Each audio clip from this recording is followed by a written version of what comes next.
please subscribe and don't forget to press the bell icon to get notified whenever we upload a new video. Vakrangee अब सेबी कह रहा है कि 2013 वाले मामले में जहां पर प्रमोटर्स ने अपनी हिस्सेदारी बढ़ा ली थी, उनको एक ओपन ऑफर लाना चाहिए। इस पर आपका व्यू क्या है और इसके नतीजे भी आज हैं? कोई कॉल वक्रांगी पर सर? हेमंत, मैं इस शेयर से दूर रहने की सलाह दूंगा, क्योंकि देखिए जिस हिसाब से फ्लक्चुएशंस हो रहा है, अभी करीबन 1-1.5 महीने पहले देखा कि 35-40 का भाव था और अब ये बढ़कर के 65-70 हो गया।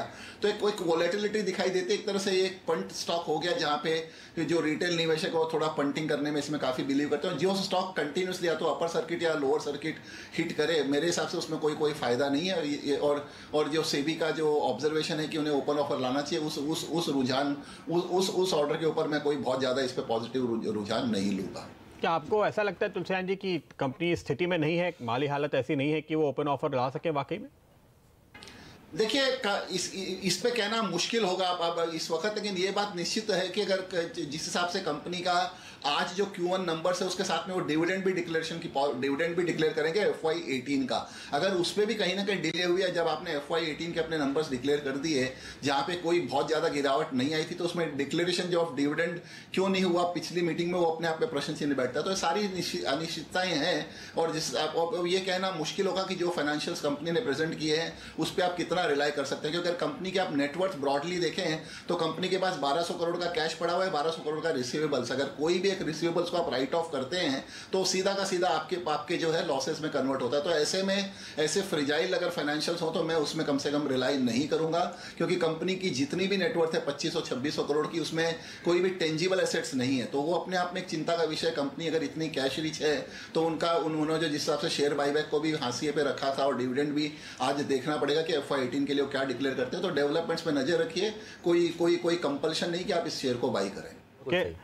एक और स्टॉक तुलसीराम जी इस पे आपकी राय लेना चाहेंगे, वो है वेदांता। जिस तरह से OALP के तहत इनको 41 ऑयल एंड गैस ब्लॉक मिले हैं, ये जानकारी आ रही है। क्या स्टॉक के लिए काफ़ी अच्छी खबर होगी? 2 खबरों का हम इंतजार कर रहे थे और पिछले दिनों में हमने लगातार बात की। एक तो ये ऑयल ब्लॉक का अनाउंसमेंट होने वाला था, दूसरा गोवा माइनिंग को लेकर के। क्या व्यू बनता है आपका इस वक्त?